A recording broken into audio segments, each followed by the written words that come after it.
गर्मी में तीनों टाइम की रोटी एक साथ बनाने वाली देवरानी। अरे बहू, शाम हो गई है, तू खाना बनाने में लगी हुई है, अभी तक खाना नहीं बना क्या? और कितना टाइम लगाएगी? देख, घर के सभी मर्द ऑफिस से आ गए हैं, सबको बहुत भूख लगी है, फटाफट हाथ चला। मम्मी, मैं तो कब का कॉलेज से आई हूँ, इतनी देर से कह रही हूँ भाभी को कि पहले मेरे लिए कुछ बना दो, लेकिन ये है कि कुछ सुन ही नहीं रही है। मेरा तो भूख के मारे सिर फटा जा रहा है, ऊपर से ये असाइनमेंट खत्म होने का नाम ही नहीं ले रहा। इनके चक्कर में तो खाना पीना भी भूल गई हूँ मैं। अरे मेरा बच्चा कितनी मेहनत करता है पढ़ने में। चल कोई बात नहीं, मैं खाना लगवा रही हूँ अभी। रेखा रसोई में जाकर देखती है, तभी पूजा कहती है, मम्मी जी मैंने सब बना दिया है, बस गरम गरम रोटियां उतार रही हूँ, उसके बाद खाना लगा देती हूँ। अरे तू उतार गरम गरम रोटियां, मैं लगाती हूँ खाना। इतनी देर में घर के सभी लोग हाथ धोकर डाइनिंग टेबल पर बैठ जाते हैं। पहले रेखा और पूजा सारा खाना टेबल पर लगाती है, फिर रेखा भी खाने बैठ जाती है। ये क्या भाभी, आपको पता है ना मैं चावल नहीं खाता, और इतनी कम रोटियां, आज हालत खराब करने का इरादा था क्या आपका? हाँ, तुझे तो रोज ही अलग आता है, दिन पर दिन कमजोर होती जा रही है ये। जब तुझे पता है घर में कोई चावल खाना पसंद नहीं करता तो चावल क्यों बनाए? मम्मी, रवि सुबह मुझसे कहकर गए थे कि उन्हें राजमा खाना है। अब राजमा बिना चावल के तो खाया नहीं जाएगा, इसीलिए मैंने चावल बना दिए। और फिर इतनी गर्मी हो रही है, इतनी देर तक रसोई में मुझसे खड़ा नहीं हुआ जाता। क्या यार, तुम भी खाना बनाते हुए कितने बहाने बनाती हो। ये भी नहीं देखती कि सब पूरे दिन कितने थके हारे घर आते हैं, और ऊपर से तुम्हारे खाने की ये हालत। सुनो, अब फटाफट रोटियां और बनाओ। रेखा का पूरा परिवार ज्यादा से ज्यादा रोटियां खाता है, अकेली बहू बनाने वाली और खाने वाला पूरा कुनबा। किसी को शर्म नहीं आती कि बहू पर तरस खा ले। अरे क्या हो गया, एक टाइम तो चावल भी खा सकते हो तुम लोग, कौन सी आफत आ जाएगी? और फिर रोटी भी तो बनाई है बहू ने, एक दो रोटी ले लेना। आप तो चुप ही हो जाओ, ऐसे बोल बोल कर इसे सर पर चढ़ाओगे क्या? पहले ही ये कम काम करती है। बहू जा और गरम गरम रोटियां सेक कर ला। चलो बच्चों, तुम खाओ। इस पूरे घर में एक राजेश ही है जो पूजा की परेशानी समझता है, बाकी सब तो बस खाने पीने में लगे रहते हैं। बेचारी पूजा सोच रही थी कि आज चावल बन गए हैं तो रोटियां कम बनानी पड़ेंगी, लेकिन यहाँ तो किसी की चलती ही नहीं। अभी तो इतनी सारी रोटियां बनाकर बाकी थी। फिर से रसोई में लग जाती है, एक एक फूली हुई गर्म रोटी बनाकर सबको परोसती रहती है, और इसी में 9 बज जाते हैं। वाह भाभी, राजमा के साथ रोटी, मजा आ गया। गरम गरम रोटियां, पता ही नहीं चला कितनी खा ली। बहू, ये सब साफ करके तू भी खाना खा ले। बेचारी पूजा इतनी थक चुकी है कि उसका खाने का मन ही नहीं करता, ऊपर से वो पसीने में पूरी भीग चुकी है। पहले पसीना सुखा लूं, भूख तो बिल्कुल नहीं है, लेकिन खाना पड़ेगा वरना रात को नींद खराब हो जाएगी। पूजा अपने कमरे में जाकर एसी चलाकर बैठ जाती है। हाँ, इस गर्मी में तो बस एसी में बैठो और कुछ मत करो। हे भगवान, कितनी गर्मी है, ऊपर से इतनी सारी रोटियां, रसोई में तो चक्कर आने लगते हैं। थोड़ी देर एसी में बैठने के बाद पूजा को राहत मिलती है। फिर वो नहाने जाती है और करीब 10:30 बजे उसे खाना नसीब होता है। पूरा दिन काम करके वो इतनी थक जाती है कि बिस्तर पर लेटते ही उसे नींद आ जाती है। हर रोज की तरह पूजा सबसे पहले उठकर सबके लिए चाय नाश्ता बनाती है। भाभी, कितने दिन हो गए आपने आलू के पराठे नहीं बनाए, बहुत मन कर रहा है, और साथ में आपके हाथ का जीरे वाला रायता। देवर जी, अगर आपको आलू के पराठे खाने थे तो पहले बता देते, मैंने तो आलू उबाले ही नहीं।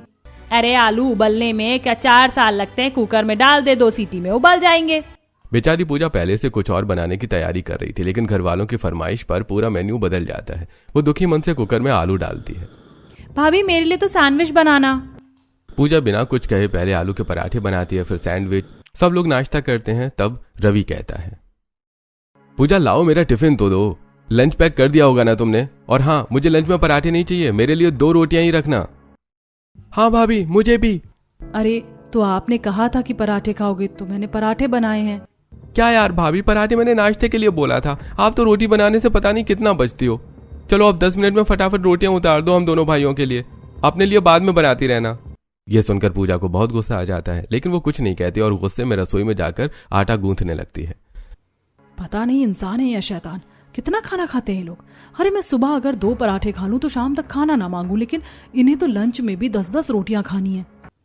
गुस्से में पूजा रोटियां बनाती है और अपने देवर और पति के टिफिन पैक करती है, जिसे लेकर दोनों ऑफिस चले जाते हैं।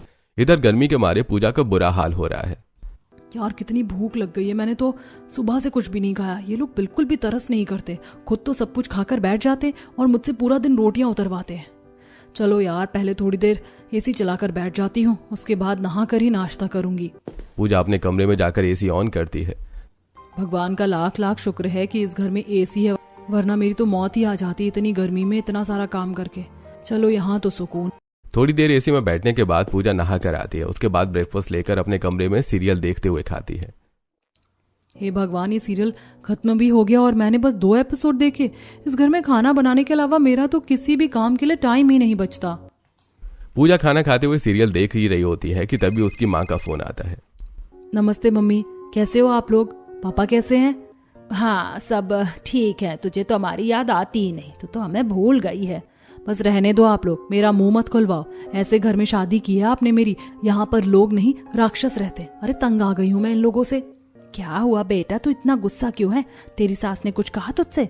नहीं, कोई कुछ नहीं कहता, बस पूरा दिन मुझसे रोटियां बनवाते हैं। अरे इतनी गर्मी में कोई इतना खाना कैसे खा सकता है मम्मी?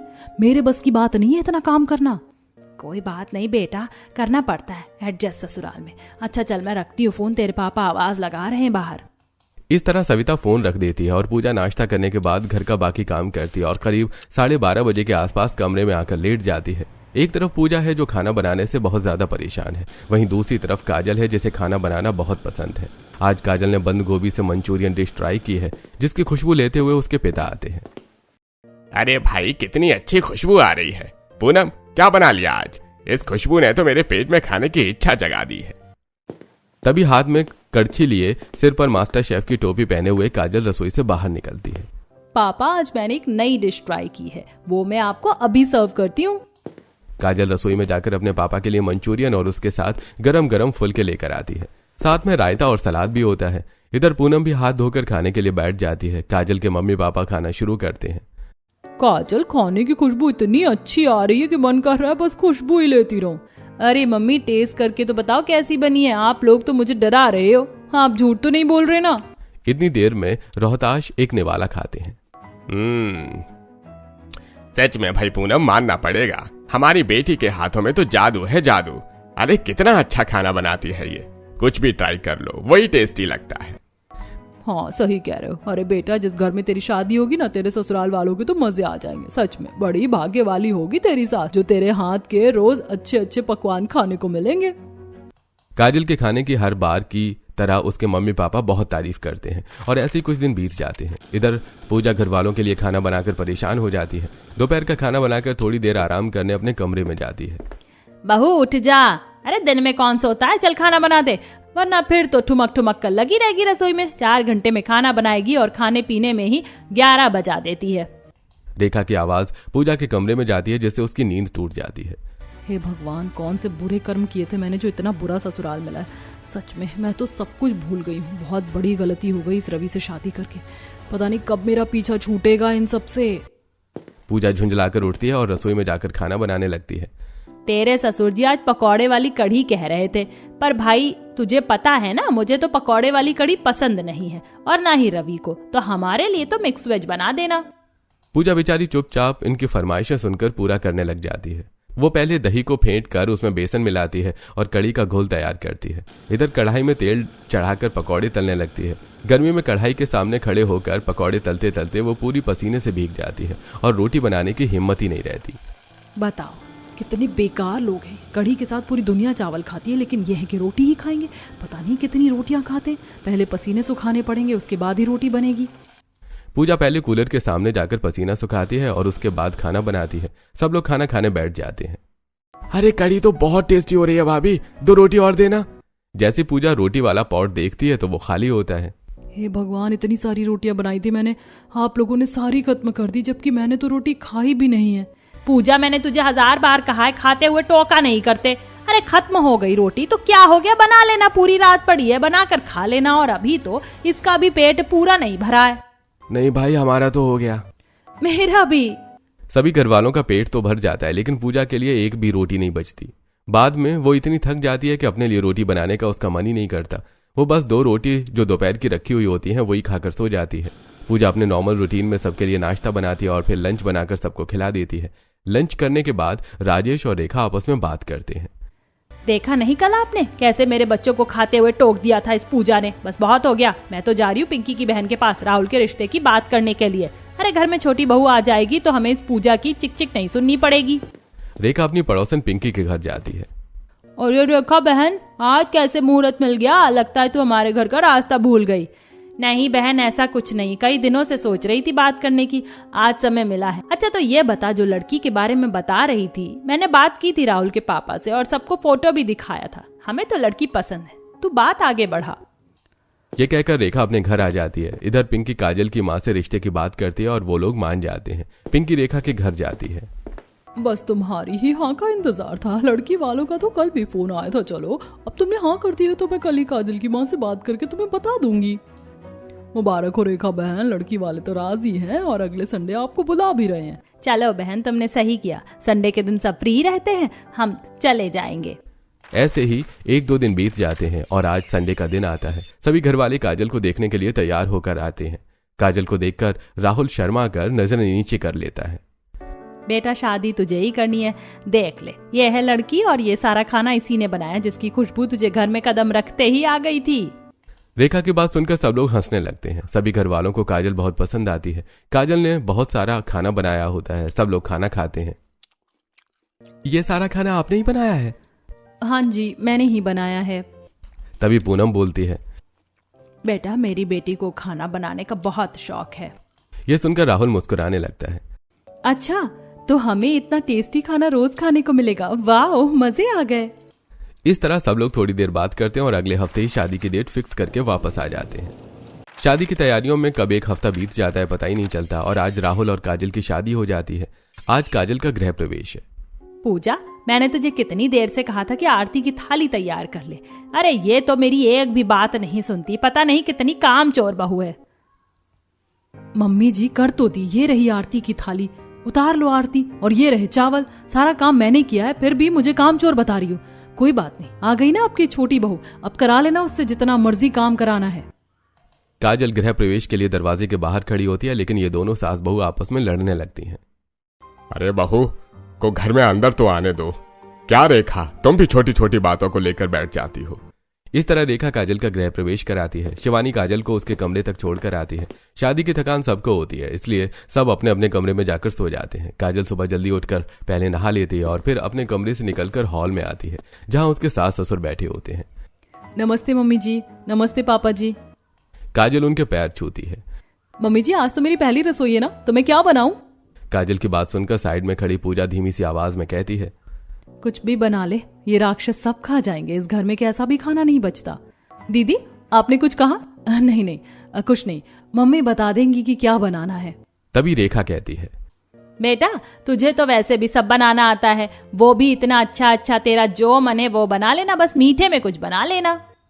यह सुनकर काजल सीधे रसोई में आ जाती है और अपनी पसंद से खाना बनाना शुरू कर देती है। तभी पूजा वहां आती है। देवरानी जी थोड़ा संभल कर, अभी नए नए चाह में इन्हें सर पर बैठा लोगी। मैं बता रही हूँ ये खुश होने वालों में से नहीं है और 2-4 दिन में आप भी परेशान हो जाओगी। दीदी आप ऐसा क्यों कह रही हो? बेटा मेरा एक्सपीरियंस कह रहा है, बस तुम थोड़ा संभल कर रहना। ये कहकर पूजा वहां से चली जाती है। इधर काजल 3 घंटे लगातार मेहनत करने के बाद मटर पनीर, मिक्स वेज, मलाई चाप, रायता, सलाद, फुल्का, लच्छा पराठा और सिंपल रोटी बनाती है और डाइनिंग टेबल पर सर्व कर देती है। मीठे में उसने बेसन का हलवा बनाया है। सब लोग खाना खाने बैठते हैं। मजा आ गया आज तो खाना खाने में, बस ऐसा खाना रोज मिल जाए इंसान को, और क्या चाहिए। हाँ भैया सच में बहुत टेस्टी खाना है। भाभी आपके खाने को तो 11 आउट ऑफ 10 रेटिंग मिली है। अपने खाने की इतनी तारीफ सुनकर काजल बहुत खुश हो जाती है, लेकिन तभी पूजा आकर उसके कान में कहती है, इन्हें सर पर चढ़ाने की कोई जरूरत नहीं है, यही तारीफ तुम्हारी मजबूरी बन जाएगी। पूजा की बात सुनकर इस बार काजल चुप नहीं रहती। भाभी खाना बनाना मेरा शौक है, मजबूरी नहीं, और फिर अपने परिवार के लिए खाना बनाने में कौन सी प्रॉब्लम है? इधर काजल को लगता है कि पूजा कामचोर है, क्योंकि उसकी सास भी ऐसा ही कह रही थी। इसी वजह से वो पूजा को जवाब दे देती है। ऐसे कुछ दिन बीत जाते हैं। घर के सभी लोग काजल की तारीफ करके उससे सारा काम करवाते हैं, लेकिन अभी वो घर में नई आई है तो उसे भी ये सब करने में मजा आ रहा है। एक दिन घर पर पड़ोसन पिंकी आती है। हाँ भाई रेखा, अब तो खुश है ना तू? अब तो शिकायत नहीं है, गरम गरम रोटियां मिल रही है ना टाइम पर। कहाँ है तेरी छोटी बहू, जरा बुला तो सही। हाँ भाई बहुत खुश हूँ मैं तो, सच में इतनी अच्छी बहू है मेरी, तीनों टाइम का खाना बनाती, इतनी जल्दी काम करती है, घर का सारा काम फटाफट निपटा देती है, मुझे तो पता भी नहीं लगता। पड़ोसन के सामने रेखा अपनी बहू की बहुत तारीफ करती है। वहीं पूजा भी होती है। ये सब सुनकर उसे बुरा लगता है और वो अपने कमरे में चली जाती है। इतनी देर में काजल पड़ोसन के लिए चाय और पोटैटो बाइट्स बनाकर ले आती है। पिंकी मेरी बहू बहुत ही टेस्टी खाना बनाती है, ले तू भी टेस्ट करके बता। पिंकी काजल के हाथ से बने पोटैटो बाइट्स खाती है और चाय पीती है। उसे भी बहुत पसंद आते हैं। वो तारीफ करके घर चली जाती है। इधर काजल भी लंच की तैयारियों में लग जाती है। ऐसे ही कुछ दिन बीत जाते हैं। एक दिन काजल सबके लिए डिनर लगाती है। सब खाना खाने बैठ जाते हैं। क्या यार भाभी, दोनों सब्जी ऐसी बनाई है जिन्हें मैं खाती नहीं, मेरे लिए कुछ और बना दो ना। आज सामान्य दिनों से भी बहुत ज्यादा गर्मी हो रही है। काजल खाना बनाते हुए वैसे भी परेशान हो गई थी। बीच बीच में पंखा चलाकर बैठ रही थी, लेकिन अब उसकी नंद को कोई सब्जी पसंद नहीं आई, तो वो बेचारी दुखी मन से रसोई में जाती है और उसके लिए आलू की सब्जी बनाकर लाती है। जैसे ही राहुल खाना शुरू करता है वो तुरंत बोलता है, काजल रायता बनाना भूल गई क्या? गर्मियों में रायते के बिना खाने का मजा ही नहीं आता। वो मेरे दिमाग से निकल गया, रुकिए मैं अभी बना कर लाती हूँ। काजल फिर से रसोई में जाती है। फ्रिज से दही निकालकर मिक्स वेज का रायता बनाती है और डाइनिंग टेबल पर लाकर रख देती है। तभी रवि कहता है, आज डाइनिंग टेबल पर सलाद नहीं दिख रहा है। ये तो छोटी छोटी चीजें हैं, तुम ध्यान रखा करो ना। काजल बेचारी फिर से रसोई में जाती है और सलाद काट कर लाती है।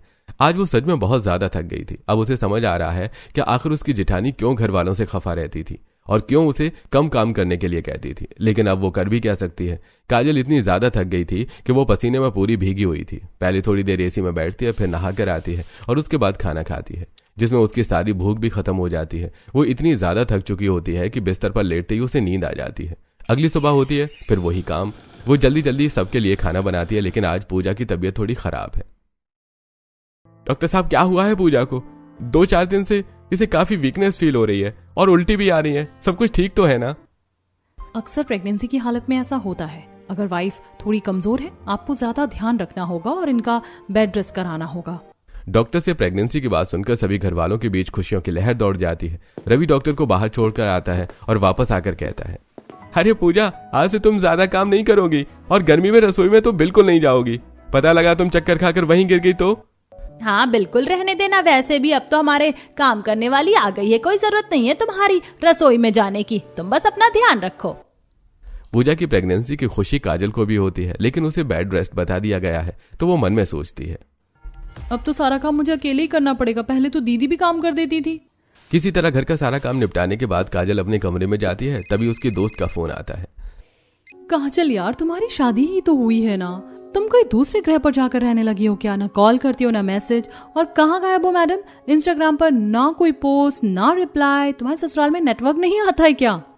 रिया की बात सुनकर काजल भारी मन से कहती है, क्या बताऊं यार, इंस्टाग्राम चलाए बिना भी इतने दिन हो गए, मुझे टाइम ही नहीं मिलता। मेरे ससुराल में इतने लोग हैं और काम करने वाली अकेली मैं। मेरी जेठानी भी प्रेग्नेंट है, उसे बेड रेस्ट बताया। सारा काम मुझे ही करना पड़ता है। ऊपर से मेरे ससुराल वाले तीनों टाइम गरम गरम रोटी खाते हैं। इतनी गर्मी में मुझे पता नहीं 3-4 बार आटा गूंथना पड़ता है। अरे यार, तू एक बार ही बनाकर रख दिया करना सबकी रोटी, क्यों बार बार परेशान होती है गर्मी में? इस तरह थोड़ी देर बात करने के बाद रिया फोन रख देती है। फोन करने के बाद काजल सोचती है, यार वैसे आइडिया बुरा नहीं है। अगर मैं सुबह एक साथ तीनों टाइम की रोटी बना दूं तो बाद में सिर्फ सब्जी बनाकर खिला दूंगी, इससे मेरा टाइम भी बच जाएगा। रिया के बाद से काजल को नया आइडिया आता है और अगली सुबह उठते ही वो यही फंडा अपनाती है। काजल थोड़ी जल्दी उठती है, पहले नाश्ता बनाती है और सुबह के समय ही एक साथ तीनों टाइम की रोटियां बनाकर उन्हें गरम गरम ही अच्छे से 2 रुमाल में लपेट कर ऊपर पानी के छींटे डालकर रख देती है। ये रोटियां तीनों टाइम तक नरम रहेंगी और मैं सब्जी के साथ घर वालों को परोस दूंगी। काजल को एक साथ इतनी रोटी बनाने में थोड़ा टाइम तो लगता है, लेकिन कम से कम वो बार बार रसोई में खड़े होने से बच जाती है। आज वो थोड़ी फ्री है। आज उसने अपने ससुराल में आकर पहली बार शांति से फोन चलाया है और सीरियल भी एंजॉय किया है। करीब 12 बजे के आसपास वो सो जाती है। तभी 1:30 बजे रेखा उसे उठाती है। अरे दिन में इतना कौन सोता है, चल उठ जा, लंच का टाइम हो गया है। काजल 30 मिनट में उठकर सब्जी बना देती है और रोटियों को माइक्रोवेव में गर्म करके सभी घर वालों को सर्व कर देती है और किसी को पता भी नहीं चलता कि ये रोटियां सुबह की बनी हुई हैं। ये सब देखकर अब काजल रोजाना ऐसा ही करने लगती है। वो सुबह के समय ही सारी रोटियां बनाकर रख देती है और बाद में सब्जियों के साथ सबको सर्व कर देती है। एक दिन काजल छत पर पानी डाल रही थी और गाना गुनगुना रही थी। तभी सामने वाली पड़ोसिन की नजर काजल पर पड़ती है। अरे तुम ही हो क्या रेखा आंटी की छोटी बहू जिसकी तारीफ पूरे मोहल्ले में होती है? निकिता की बात सुनकर काजल वहीं से हाथ जोड़कर नमस्ते करती है। हाँ दीदी, मैं ही हूँ। सुना है तुम बहुत अच्छा खाना बनाती हो। हाँ बस बना लेती हूँ घर वालों के लिए। इस तरह छत से ही निकिता और काजल बात करते हैं। थोड़ी देर में काजल भी पौधों को पानी देने के बाद नीचे आ जाती है और निकिता भी कपड़े लेकर अपने घर चली जाती है। ऐसे कुछ दिन बीत रहे होते हैं। काजल को इतना फ्री देखकर पूजा को बहुत हैरानी होती है। आखिर ये काजल कर क्या रही है? ये तीनों टाइम सबको गरम गरम खाना भी खिला रही है, उसके बाद भी इसके पास इतना टाइम बच जाता है। कि ये दिन में सो भी जाती है, सीरियल भी देख लेती है और सहेलियों से गप्पे भी मार लेती है। जरूर दाल में कुछ काला है। पूजा को काजल पर शक होता है, इसलिए वो काजल पर ध्यान रखना शुरू कर देती है। ऐसे दिन बीत रहे होते हैं और एक दिन काजल सुबह की बनी हुई रोटियों को तवे पर पानी के छींटे डालकर गर्म करके रखती है। तभी शिवानी खाते हुए कहती है, आज रोटी का स्वाद मुझे अलग सा क्यों लग रहा है? ऐसा लग रहा है जैसे रोटियों को दोबारा गर्म किया गया हो। नहीं दीदी, ऐसा तो कुछ भी नहीं है, वो बस मैंने थोड़ी मोटी रोटी रखी है। क्या है ना, पतली रोटी जल्दी सूख जाती है। काजल जैसे तैसे करके बातों को घुमा देती है। सब लोग खाना खा लेते हैं। ऐसे कुछ दिन बीत जाते हैं। एक दिन काजल राहुल से कहती है, आज मेरा बाहर घूमने का मन कर रहा है और मेरे पास गर्मियों के कपड़े भी नहीं है, तो आज हम शॉपिंग करने चले। यार तुम्हारी टाइमिंग भी बिल्कुल परफेक्ट है। आज मुझे काम भी नहीं है, चलो मैं तुम्हें मार्केट लेकर चलता हूँ। काजल ने सभी लोगों के लिए रोटियां पहले ही बना दी थी। सबने ब्रेकफास्ट कर लिया था और लंच के बाद दोनों शॉपिंग के लिए निकल जाते हैं। वहां जाकर काजल नई नई साड़ियां, कॉटन सूट, स्लीपर और बहुत सारी चीजें खरीदती है। बाजार में घूमने के बाद काजल डिनर से कुछ देर पहले ही घर वापस आती है। बाहर जाकर तो तुम लोग समय का बिल्कुल ध्यान नहीं रखते। खुद तो बाहर जाकर तो तुम लोग समय का बिल्कुल ख्याल नहीं रखते। खुद तो बाहर खाते पीते घूम रहे हो और घर पर हम सब भूखे बैठे हैं। चल जल्दी रसोई में जाकर हमारे लिए खाना बना दे। तुझे पता है ना, तेरे पापा को दवाई लेनी होती है। मम्मी बस अभी बना देती हूँ। खाना बनाने में कितना टाइम लगता है? बस आधा घंटा। काजल फटाफट रसोई में जाती है। उसने सुबह जो रोटियां बनाई थी वही निकालती है और उन्हें गर्म करती है। सब्जी की तैयारी वो पहले से ही कर चुकी थी। उसमें तड़का लगाकर सब्जी भी तैयार हो जाती है। इस तरह 1 घंटे के अंदर अंदर वो सभी घर वालों को खाना सर्व कर देती है। सब लोग खाना खाते हैं और किसी को पता भी नहीं चलता कि सुबह की बनी हुई रोटी खा रहे हैं। लेकिन पूजा को बड़ी हैरानी होती है। अभी तो मैडम मार्केट से आई थी और 1 घंटे में इतना सारा खाना बना लिया। आखिर ये चल क्या रहा है? ऐसे कुछ दिन बीत जाते हैं। एक दिन पूजा घर के बाहर खड़ी होती है। तभी पिंकी कहती है, पूजा, अब तो तुम खुश हो ना? वरना तुम्हें बड़ी परेशानी थी गर्मी में 3 टाइम की रोटी बनाने में। अब तो तुम्हारी देवरानी सारा काम कर लेती है। हाँ चाची, मैं बहुत खुश हूँ। ये कहकर पूजा अंदर आ जाती है। ऐसे कुछ दिन बीत रहे होते हैं। काजल अब 3 टाइम का खाना भी बना लेती है। उसे बार बार नहाना भी नहीं पड़ता और वो अपनी मम्मी दोस्तों से खूब बातें करती है। उसे बाहर आने जाने का भी समय मिल जाता है। एक दिन राहुल के पास काजल के पापा का फोन आता है। अरे जमाई साहब, आप तो हमें भूल ही गए। कभी इधर भी चक्कर लगा लो। वैसे भी तुम्हारी मम्मी की तबीयत खराब है और तुम्हें याद कर रही थी। और बेटा, काजल को भी लेते आना। जी पापा, वो थोड़ा काम के चक्कर में टाइम नहीं मिल पाता, लेकिन कल संडे है तो हम दोनों जरूर आ जाएंगे। राहुल ये सारी बातें जाकर काजल को बताता है। सरला और राजेश भी वहीं बैठे होते हैं। हाँ बेटा, सही कह रहे हो। बहू भी कितना कम जाती है अपने मायके। तुम दोनों कल मिलाना। इस तरह काजल और राहुल का मायके जाने का प्लान बन जाता है। अगली सुबह होती है। काजल सबके लिए पहले नाश्ता बनाती है और वहीं 3 टाइम की भी रोटियां एक साथ बनाकर रख देती है। मम्मी, मैंने नाश्ता बना दिया है, आप सब लोग खा लेना और मैं लंच के टाइम से पहले आ जाऊंगी। ये कहकर काजल और राहुल चले जाते हैं। देखा कितनी संस्कारी बहू है मेरी, कितना ख्याल रखती है सबका। उसे पता है ना कि तुझे काम नहीं करना, इसीलिए पहले ही नाश्ता बना कर गई है। संस्कारी बहू का तो मुझे कुछ और ही चक्कर लग रहा है। इसका पर्दाफाश तो मैं करके रहूंगी। पूजा अपने कमरे में चली जाती है। सुबह से दोपहर हो जाती है, लेकिन राहुल और काजल अभी तक घर नहीं लौटते। अरे देखा, तुम ही बना लो आज खाना। मुझे बहुत भूख लग रही है। तुम्हें पता है ना, खाली पेट रहने से मेरे सिर में दर्द हो जाता है। मेरे तो घुटनों में बहुत दर्द हो रहा है। पूजा बहू, तू ही कुछ हल्का सा बना दे रसोई में जाकर। सबको भूखा देखकर पूजा गुस्से में उठती है और रसोई में जाती है। वो पहले सब्जी बनाती है, लेकिन जैसे ही वो रोटी वाला हॉट पॉट उठाती है वो उसे बहुत भारी लगता है। अरे ये इतना भारी क्यों है? अभी तो किसी ने खाना भी नहीं बनाया। पूजा हॉट पॉट खोलकर देखती है तो उसमें बहुत सारी रोटियां रखी होती हैं। काजल ने रोटियों को डबल रुमाल में लपेट कर रखा होता है और ऊपर से पानी के छींटे भी लगाए होते हैं। अच्छा जी, तो ये चक्कर है। महारानी 3 टाइम की रोटी एक ही टाइम बनाकर रख देती है। मैं भी सोचूं, ये बिना परेशान हुए 3 टाइम गरम गरम रोटी कैसे खिला रही है और इतनी खुश कैसे रहती है। तेरी सच्चाई अब मैं सबके सामने लाऊंगी। पूजा हॉट पॉट उठाकर डाइनिंग टेबल पर रख देती है। अरे बहू, बड़ी जल्दी खाना बना दिया तुमने। नहीं मम्मी जी, मैंने नहीं बनाया। ये देखिए आपकी लाडली संस्कारी बहू का कमाल। इसने सुबह ही 3 टाइम की रोटी बनाकर रख दी थी। देखिए आप सबको कैसे बासी रोटी खिला रही है, वो भी 3 टाइम। पूजा की बात सुनकर शिवानी भी वहां आ जाती है। हाँ, मैं भी कहूँ, मुझे कई दिनों से रोटियां ऐसी लग रही हैं जैसे दोबारा गर्म की हुई हो। आने दो आज इसे घर। थोड़ी देर में काजल और राहुल भी घर आ जाते हैं। सभी घर वालों को एक साथ गुस्से में बैठा देखकर राहुल बोलता है, आप सबको क्या हुआ है? आखिर इतना गुस्सा किस बात का है? तभी रेखा काजल से कहती है, क्यों बहू, हमें पागल समझ रखा है क्या? तू हम सबको इतनी दिनों से बासी रोटी खिला रही थी। डाइनिंग टेबल पर हॉटपॉट रखा देखकर काजल सब समझ जाती है। वो थोड़ी देर तक चुप रहती है, लेकिन फिर गुस्से में बोल पड़ती है, तो मैं क्या करती, इतनी गर्मी में आप लोग इतनी ज्यादा रोटी खाते हो, एक टाइम भी चावल अलाउड नहीं है इस घर में। बनाने वाला तो पागल ही हो जाएगा। मुझे 4 बार नहाना पड़ रहा था। इन सब से बचने के लिए मैंने ये सब किया। तो मतलब तुम भी पूजा की तरह कामचोर निकली। तुम्हारे माँ बाप झूठी तारीफ कर रहे थे क्या कि हमारी बेटी को कुकिंग का शौक है? मम्मी जी, जब शौक मजबूरी बन जाए ना तो इंसान रास्ता ढूंढने ही लगता है। और आपको मेरा ये काम इतना बुरा लग रहा है ना, तो आप बनाकर दिखा दो एक दिन 3 टाइम खाना, मैं भी मान जाऊंगी और फिर आपको गरम गरम ही खिलाऊंगी। रेखा काजल का चैलेंज स्वीकार कर लेती है। अगली सुबह रेखा रसोई में नाश्ता बनाती है। नाश्ता बनाते हुए रेखा पसीने में तरबतर हो जाती है। कभी उसका हाथ जल जाता है तो कभी चीजें गिर जाती हैं। ये रोज इतनी गर्मी होती है या आज ही लग रही है? रेखा और शिवानी मिलकर बहुत मुश्किल से सबके लिए नाश्ता बनाते हैं। मम्मी, ये रोटी तो ठंडी हो गई है। बन गई है, वही बड़ी बात है, चुपचाप खा लो। काजल और पूजा दोनों माँ बेटी को काम करते हुए देखती हैं और उन्हें अंदर से सुकून मिलता है। ऐसे ही दोपहर में भी वही हाल होता है। मम्मी 1 बजे तक नाश्ते का काम ही निपटा है और अब लंच। मैं तो बहुत थक गई हूँ, सिर में दर्द हो रहा है, ऊपर से इतनी गर्मी। सुबह से 2 बार नहा चुकी हूँ। बेटा कोई बात नहीं, कल को तेरी शादी हो जाएगी, वहाँ भी तो तुझे खाना बनाना पड़ेगा ना। दोनों माँ बेटी खुद को समझाकर जैसे तैसे लंच बनाती हैं। लंच के बाद थोड़ा आराम मिलता है, लेकिन फिर शाम के खाने की बारी आ जाती है। भैया आप दोनों हमारी मदद करो, सुबह से लगे हुए हैं, अब बिल्कुल एनर्जी नहीं बची है। हाँ बिल्कुल, तुम दोनों सब्जी बनाओ, मैं और शिवानी रोटी बनाते हैं। राहुल, रवि, शिवानी और रेखा मिलकर खाना बनाते हैं। चारों लोग पसीने में पूरी तरह भीग जाते हैं। ये लोग हर 5 मिनट में रसोई से बाहर निकलकर कूलर के आगे बैठते हैं, फिर रसोई में जाते हैं। और आज 3 टाइम खाना बनाने से पहले भी ये लोग नहाकर रसोई में आए थे और उसके बाद खाना खाने से पहले भी इन्हें नहाना पड़ा। भैया, अब समझ आया कि काजल क्यों सुबह ही रोटी बनाकर रख देती थी। सच में ये बहुत मुश्किल काम है। सुबह से 4 बार नहा चुका हूँ और हालत देखो मेरी पसीने में कैसी हो गई है, और खाना बनाते बनाते तो भूख भी भाग गई है। हाँ, मुझे भी समझ आ गया। पूजा कमजोर नहीं है, बल्कि इतनी गर्मी में इतनी सारी रोटियां सेकना बहुत मुश्किल काम है। सच में खाना बनाकर खाना कितना मुश्किल है यार। भूख नहीं है मुझे भी। मम्मी मान लेते हैं, मुझसे नहीं होगा ये सब। सभी लोग हॉल में आते हैं जहाँ पूजा और काजल बैठी होती हैं। राजेश भी वहीं बैठे होते हैं। आज से इस घर में 3 टाइम रोटी नहीं बनेगी। हम दोपहर में चावल खाएंगे और खाना भी बर्बाद नहीं करेंगे। हमें समझ आ गया कि तुम दोनों कितनी मेहनत से खाना बनाती थी। हम तो बस यूं ही नखरे करते थे और तुम्हें परेशान करते थे।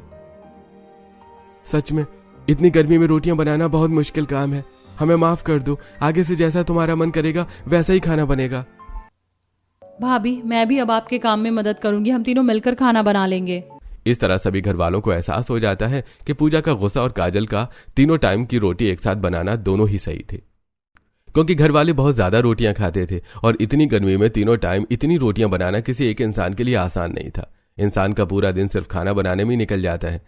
कभी कभी हम दूसरों की मेहनत को समझे बिना ही उनसे उम्मीदें रखने लगते हैं, लेकिन जब खुद वही काम करना पड़ता है तब असली सच्चाई समझ में आती है।